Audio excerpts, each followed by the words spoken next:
이번 주 주복 보사를 갔는데 보사집 사장님 박태호 사장님이 그러시더라고요. 목사님, 우리가 좀 착하게 살아야 되지 않겠습니까? 그러더라고요. 자기 생각에 그렇지 않으려면 좀 착하게 살아야 됩니다. 목사님, 그렇지 않습니까? 그러시더라고요. 제가 이야기 드렸어요. 그게 우리 교회의 비전이고 제가 23년 동안 목회하는 철학입니다. 우리가 예수 믿는 것은 우리가 할 수 있는 일이 없었습니다. 그냥 하나님 우리를 사랑하셔서 불러주셨고 우리가 하나님의 선택에 의해서 은혜로 예수 믿게 된 것이고 그래서 우리가 천국 가는 것입니다. 대신 우리가 지금 교회를 섬기고 교회에서 훈련받고 있는 것은 천국 가는 사람이 그러면 어떻게 살 것인가에 대한 답을 공부하고 있습니다. 그래서 우리 교인들이 좀 불편해합니다. 우리 교인들은 제가 늘 성격, 생활, 생각, 사고방식을 제가 점검하기 때문에 모두가 저를 불편해합니다. 그렇게 제가 말씀을 드렸습니다. 불편할 수밖에 없는 게 그냥 우리가 예배를 드리면 되는데 예배에 목숨을 걸라고 하니까 불편하신 거거든요. 준비되지 않은 것 중에 뭐가 있냐면 최선을 다하지 않는 것 드리지 말아야 됩니다. 여러분, 내가 준비한 것 가운데 최선이 아닌 것, 내가 준비한 것 가운데 완벽한 것이 아닌 것을 드려서는 안 됩니다. 그게 예배의 원칙입니다. 그래서 여러분, 목사님이 여러분들을 또 지켜봅니다. 그죠? 우리 교인들, 또 지체들, 사회자 다 지켜봅니다. 근데 늘 맥심이 있습니다. 그리고 클라이맥스가 있고요. 한계가 있고요. 그죠? 그때 되면 제가 여러분들에게 모든 걸 제가 이야기를 합니다. 그 이유는 딱 한 가지입니다. 우리가 하나님 앞에 바르게 서기 위해서입니다. 내가 참된 예배자로 바르게 서기 위함이죠. 그래서 우리가 자신들의 늘 평소에 내 나름대로 살아갈 수 있지만은 나중에는 한번 돌이켜 보셔야 됩니다. 오늘 우리 사사기 공부를 좀 해왔는데 오늘 마지막 부분입니다.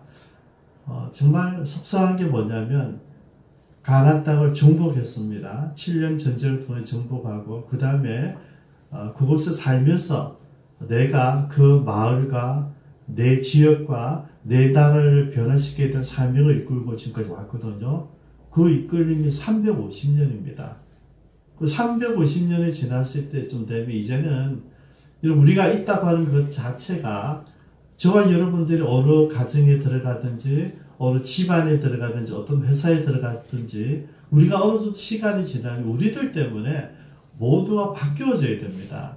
예수 믿는 영성으로. 그렇지 않은 영성 다 바뀌어져야 되는데 오늘 본문에 나타난 내용을 보면 그렇지가 않아요, 여러분. 제가 집사님께 미리 말씀을 못 드려서 다른 구절을 읽으셨는데요. 제가 다시 한번 읽어드리겠습니다. 21장 25절입니다. 그때에 이스라엘에 왕이 없으므로 사람이 각기 자기의 소견에 옳은 대로 행하였더라. 여러분, 지금까지 350년 동안 하나님이 이끌어 오셨어요. 하나님이 누구를 세우셨습니까? 하나님 사람 사사를 세우셨습니다. 기름 부어주셨고 하나님 영이 함께 하셨고 그를 통하여서 이스라엘 각 지역마다 부흥이 일어났고요. 그 지파마다 구원에는 기적들을 이끌어 오셨습니다. 350년을 진행해 오셨다니까요. 근데 오늘 마지막에 350년 결산한 내용을 보니까 이스라엘 왕이 없어서 여러분 이스라엘 왕이 왜 없습니까? 하나님 계시잖아요. 왕이 없으므로 사람이 각기 자기의 소견대로 소견에 옳은 대로 행하였더라. 우리가 수년 동안 고통스러웠던 게 뭐냐면 국가가 나를 보호해 주지 못하는구나. 어른들이 나를 보호해 주지 못하는 이게 우리 속상함이었잖아요. 그래서 우리가 참 그 글자 각자 도생 이게 참 슬픈 이야기였잖아요. 우리가 최선을 국가를 사랑하고 신뢰하고 세금을 바치는 것은 내는 것은 국가가 우리 국민들을 보호한다는 것이죠. 그런데 우리가 믿고 세금을 내고 있는데 우리가 그동안 수년 동안 경험한 것은 내 스스로 알아서 살아야 되는 거라는 아쉬움이었거든요. 여러분 그거는 행복한 일이 아닙니다. 여러분 단 한 사람을 위해서 우리 국민이라면 그 사람의 생명의 존중이고 그 사람을 살리기 위해서 우리가 수천만금의 돈을 들여서라도 생환시키는 거죠. 그게 국가거든요. 어려움 있는 사람들을 구출해내는 게 국가란 말이죠. 근데 이스라엘의 모습 가운데 그런 모습이 다 무너져 있다. 여러분 사사기 마지막 19장, 20장, 21장은 어떻게 보면 성경에서 좀 기록되지 않았으면 좋을 만한 그런 내용들이 오늘 기록되어져 있습니다. 제가 타이틀 한번 적어봤어요. 이런 모습이 어떤 모습일까? 이런 사람들 사는 사람들, 이런 세대들이 살아가는 세상은 어떤 것일까? 답이 여기밖에 없더라고요. 하나님이 계시지만은 자기들은 하나님이 아니 계신 것처럼 사는 사람들의 모습이다. 하나님 없는 세상이라는 거죠. 여러분 우리가 하나님 믿는 사람들이에요. 우리 크리스찬들이에요. 그런데 우리의 삶의 모든 가치는 하나님과 전혀 상관이 없어요. 오늘 지금 마지막 모습이 그래요. 어떤 이름 없는 레인이 있었어요. 그가 에브라임 산지에 시골 한 구석에 살고 있었어요. 그런데 지난번과 똑같이 이 레인이 뭔가 좀 다른 일을 해보기 위해서 다니다가 베들레헴에서 여인을 보고 첩을 얻었어요. 여러분 그 당시의 문화는 첩이 나쁜 건 아니에요. 근데 여러분 지금 이 사람이 누굽니까? 레이 사람이죠. 레이 사람은 하나님께 구별된 사람들이죠. 내가 파견되어진 내가 거주하는 그곳에서 하나님을 소개하고 하나님을 가르치고 하나님을 바르게 예배하는데 헌신해야 될 사람인데 돌아다니다가 첩을 구해고 온 거예요. 근데 여러분 역시 자기 눈에도 이뻤겠지만 다른 사람 눈에도 그 첩이 이뻤겠죠. 바람이 났어요. 화가 나서 꾸지람했을 것이고 첩이 집으로 도망가 버렸어요. 네가 없으면 못 사는 데가 그럼 간 거죠. 그리고 그런 질서를 얻은 거예요. 근데 며칠 있다 보니까 또 필요한 거예요. 내가 좀 과했구나 싶어서 다시 베들레헴으로 찾아갑니다. 그렇게 그 장인 되는 사람이 너무 기쁜 거죠. 이런 부끄러운 내 딸을 위해서 다시 찾아오다니 너무 고마운 거죠. 그래서 막 대접을 하는 거예요. 하루, 이틀, 3일. 그리고 이제 돌아가려고 하는데 아니 이 사람아 이대로 돌아가서는 안 되네. 그러면서 또 막 먹이는 거예요. 막 또 하루. 그러다 이제 돌아가는 거예요. 돌아가다가 이제 옛날에 차가 있는 게 아니니까 이제 밤을 지새야 되는 곳이 왔어요. 하나는 보니까 여부서는 예루살렘이에요. 또 하나는 오늘 본문에 있는 기브아 족속 마을에 왔어요. 근데 하인들은 그냥 여부서에서 예루살렘에서 지내고 하자 그러는데 이 레인이 그래도 양심이 있었는지 판단했어요. 아무리 그렇지만 내가 이방인의 마을에서 잘 수는 없어. 그래서 기브아 마을 들어왔어요. 기브아 마을은 베냐민 족속의 마을이에요. 그러니까 같은 유대 사람들이죠.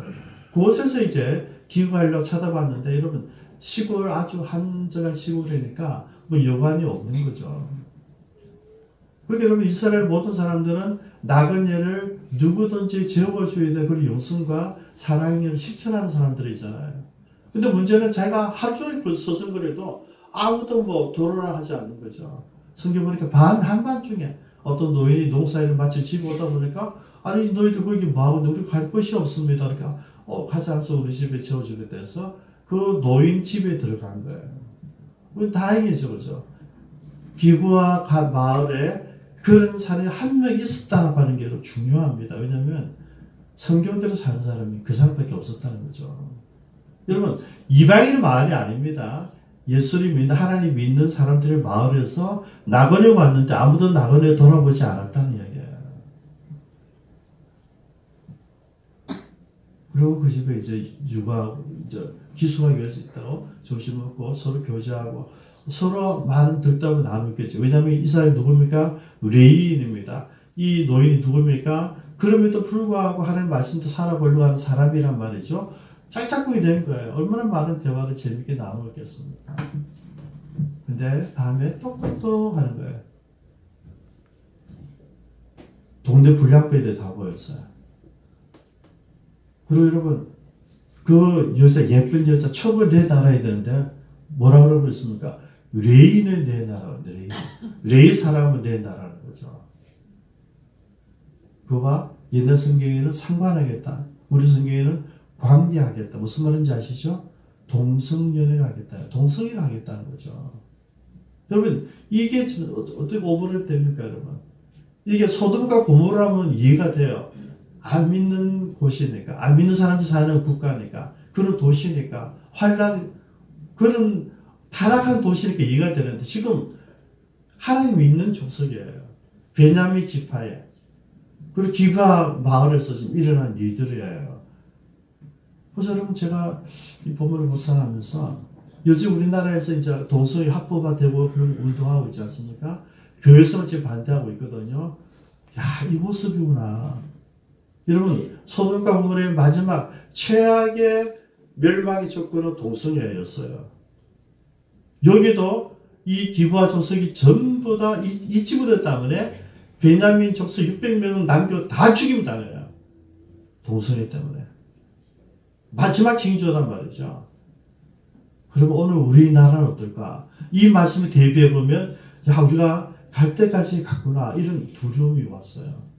야, 이거 심각한 문제구나. 그냥 지나가야 될 문제가 아니구나. 노인이 제안합니다. 이 사람은 내어줄 수 없어. 내 결혼하지 않는 딸도 있고, 이 사람은 첩도 있으니까 둘이 데리고 와서 마음대로 놀아라. 이렇게 얘기하는데. 이 얘기 생각하다가 딸은 두고 첩을 내보냈어요. 그러니까 이 사람들이 밤새도록 저를 폭행을 했겠죠. 그렇죠? 폭행하고 윤관하다가 버려줬어요. 이 친구가 첩이자 와서 문 앞에 문을 안 열어주니까 문 앞에 엎드려 있었다가 아침에 우리가 죽은 거예요. 그러면 이 장면에서 이러면 여성분들이 뭘 느낍니까? 야, 정말 무치기만 남편, 무치기만 노인데 서로 조금 전까지 하는 말씀을 가지고 사는 사람, 하는 말씀을 전할 사람, 이런 사람들이었는데 저거 살자고 첩을 즉 구하러 다시 용서하러 온 이 첩을 내보낸 사람들이잖아요.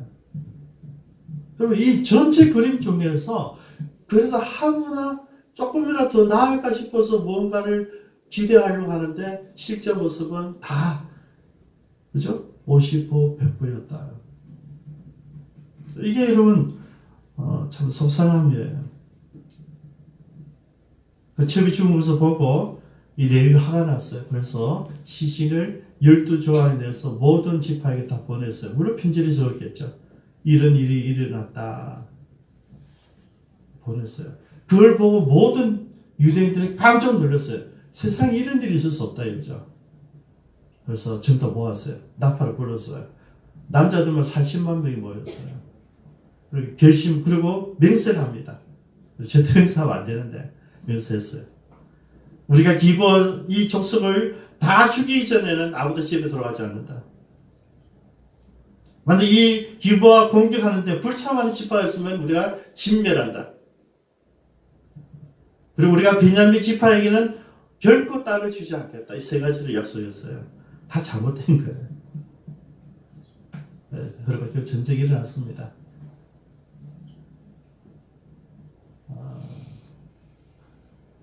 베냐민 지파 사국군이잖아요. 근데 기브아에서는 오늘 보니까 왼손잡이가 700명이 참석했는데 이 왼손잡이를 얼마나 이게 물맷들이 잘 돌렸는지 백발백중이라는 거예요. 아마 사수들, 저격수들만 모인 그런 아주 사국군들 같아요. 그래서 처음에는 이 연합군이 졌어요. 수만 명이 죽었어요. 또 두 번째 싸움 또 졌어요. 또 수만 명이 죽었어요. 그렇게 안 되니까 어떻게 매복을 씁니다. 또 연합군에 들어가서 공격하는 체 하다가 또 징크같이 쇼를 해서 다 들고 나왔을 때 끌고 내고 매복한 사람들이 그 말에 섞였어요. 다 잡았어요. 그래서 다 죽여버렸어요. 결혼하지 않는 처녀, 600만 놔도 다 죽여버렸어요. 없어요. 천대가 아니라 그 600명만 남겨 다 죽임을 당했어요. 진밀한 거죠. 그죠? 어쨌든 명분있게 싸웠고 명분있게 심판을 했어요. 근데 여러분 이제 전제 승리해놓고 보니까 제정신이 돌아온 거죠. 우리가 뭘 한 거지? 그럼 지금 전제가 뭡니까? 흥분한 김에 했다는 이야기죠. 야, 우리 지파 가운데 한 지파가 이제 소멸되겠구나. 걱정이 된 거죠. 어떡하지? 좀 서로 머리를 조아립니다. 야, 이번에 전쟁에 동참하지 않은 지파가 어디 있냐? 길앗 지파예요. 가서 다 죽여버렸어요. 다 죽여버리고 처녀들만, 필요한 처녀들만, 처녀를 데려왔더니 400명이에요. 600명 남아있는데 400명 데리고 오니까 200명이 또 모자라잖아요. 이제는 또 실로 축제에 가서, 여러분 실로 축제가 무슨 축제겠어요? 예배드린 축제 아니겠습니까? 절기 축제 아니겠어요? 그 축제 가서 그냥 보상만 하는 거죠. 축제 가운데 찾아가 있다가 마음에 드는 여자 있으면 다 잡아와서 자기 안에 상을 하는 거죠. 그런 식으로 해서 이 지파를 유지시킵니다. 여러분, 말도 안 되는 지금 전체 그림이죠. 이 내용이 이게. 지금 오늘 본문에 19장, 20장, 21장 내용이 그림이에요. 제가 간단하게 설명했지만 이 안에 얼마나 많은 추한 내용들이 기록되어 있습니까, 여러분? 이게 오늘 우리가 사는 사회의 모습이다. 이거 그때 그 사람들의 모습이 아니에요, 여러분. 오늘 우리 이스라엘 백성 살아가는 모습이고 오늘 사는 우리들의 모습일 수도 있다는 거죠. 왜냐하면 레인이 뭡니까? 자기 본질, 자기 위치를 놓쳤잖아. 내가 무엇을 감당하는 사람이지, 내가 하나님 어떤 사람인지, 내 사명이 무엇이 다 내팽개치고 내 나름대로 살아가잖아요. 여자를 보니까 난 레인임에도 불구하고 첩을 두고 데려오고, 여러분 그 마을에 그래도 괜찮은 노인 한 사람 만났는데 이 노인도 그 첩을 내보내고 자기 딸도 죽였다 이러고 있고, 여러분 가치관이 다 몰락했어요. 제가 오늘 말씀 보면서요, 제가 35년 전에 읽었던 책이 하나 생각이 나더라고요. 그러면 우리는 어떻게 살 것인가?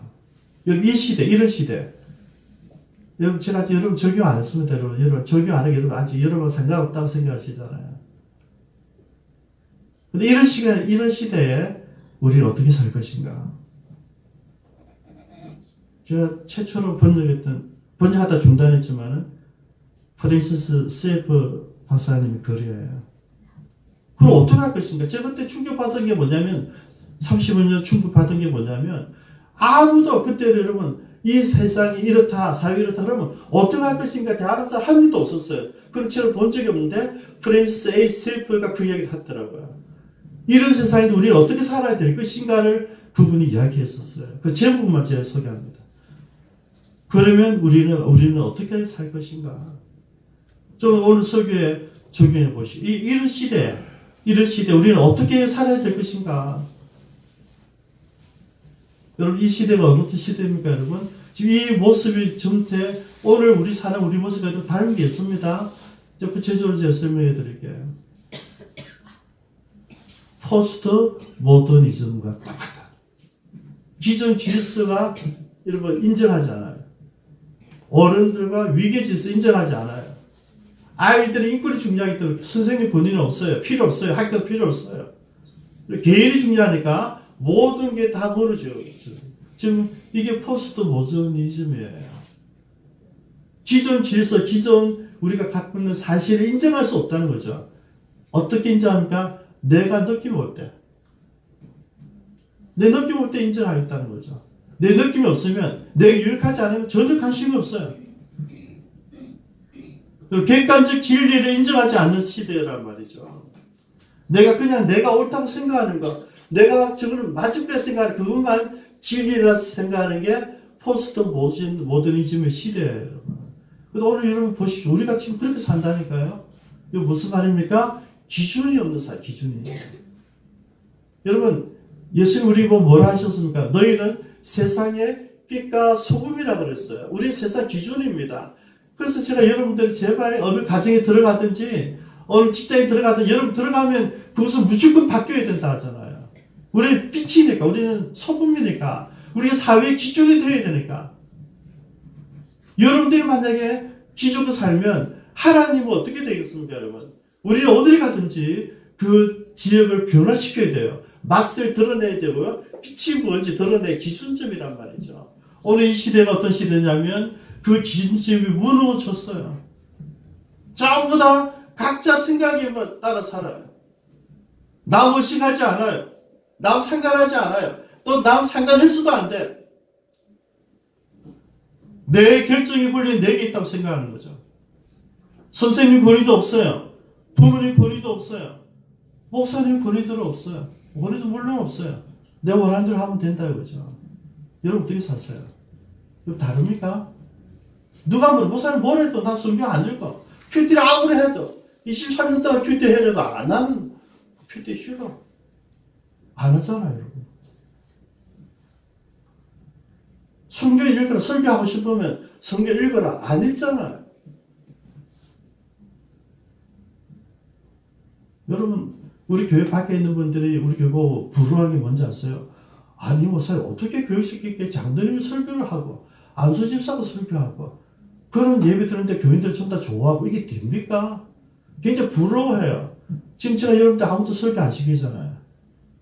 설교자의 자세와 설교를 만들어낼 줄 아는데, 설교자의 자세가 안 됐기 때문에 제가 아무도 안 시켜요. 여러분, 그때 여러분 훈련되어 있어요. 문제는 태도가 안 되어 있어요. 다른 사람 다 부러워하는데. 여러분, 이게 길게 보면요. 프로이트 사상과 똑같아요. 네 하고 싶은 대로 해라. 하고 싶은 대로. 그리고 뭐가 생각나니? 그대로 해봐. 고민하지 말고. 그러면 돼. 여러분, 이 사상이 여기까지 내려온 것이고. 여러분, 무슨 말입니까? 도덕적 기준이 사라졌다. 그래서 여러분, 저도 예를 들어 우리 교회를 어떤 분들이 좋아하는 분도 계세요. 근데 우선 죄송합니다. 우리 자녀들 교육 때문에 A 교회, 우리 아이들 때문에 B 교회, 이 아이들 교육 때문에 주일학교가 무슨 교회 없어서 제가 C 교회를 갔는데요. 제 팀이 있었어요. 제가 그분들에게 관계가 친한 분들이기 때문에 제가 말씀드리지 못했어요. 그렇게 하시라고. 아쉽지만 어떻게 하겠습니까? 제가 하고 싶었던 얘기가 뭐냐면 지금 말씀드리는데 여러분들이 문제예요. 여러분 자녀 교육이 자녀가 문제가 아니고요. 그 자녀를 교육시키게 되는 여러분들이 와서 교육받아야 되는데 그걸 안 하는 거죠. 여러분 부모 교육이 돼야 돼요. 부모가 자식 교육을 못 시키는데 그 이유가 뭐냐면 부모가 모르는 거예요. 부모가 가치가 없으면 아이들을 세상적 가치를 시키는 거잖아요.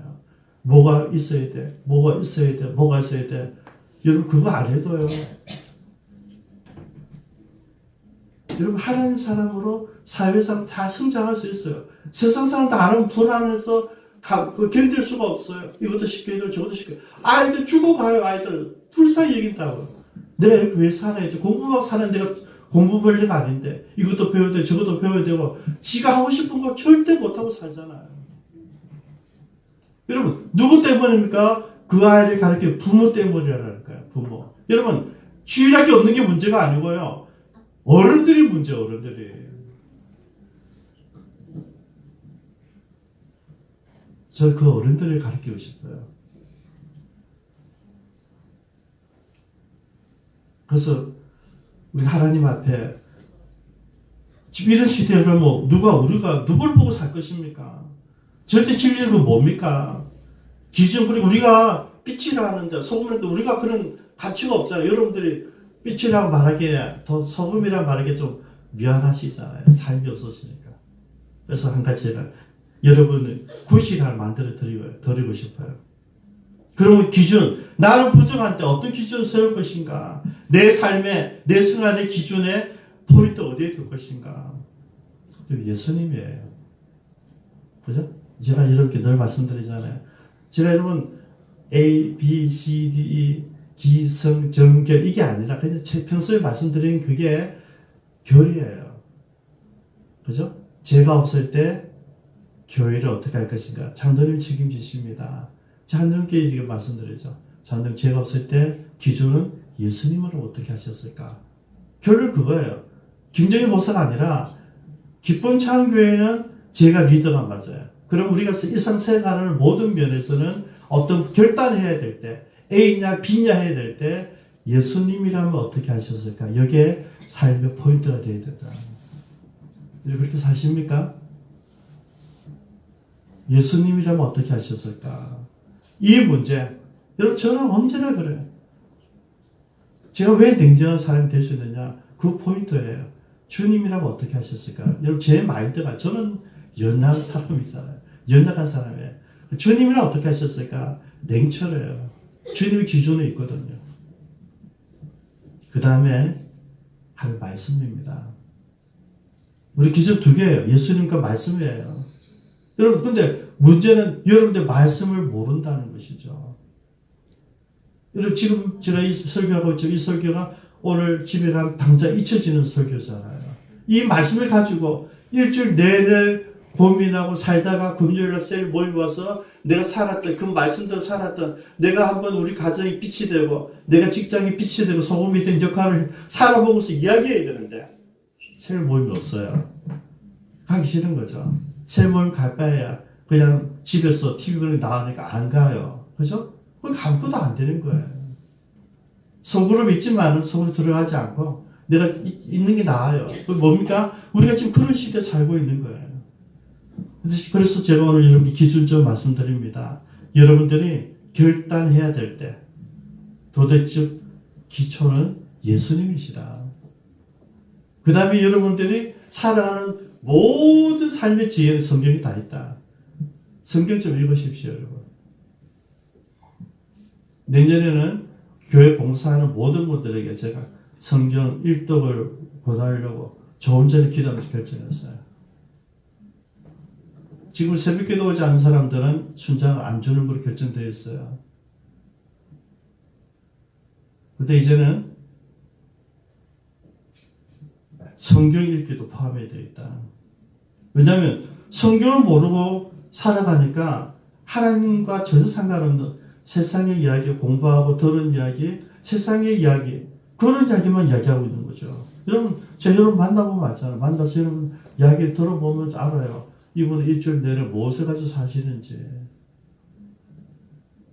그래서 여러분들 저를 잘 안 만나려고 하시는지 모르겠어요.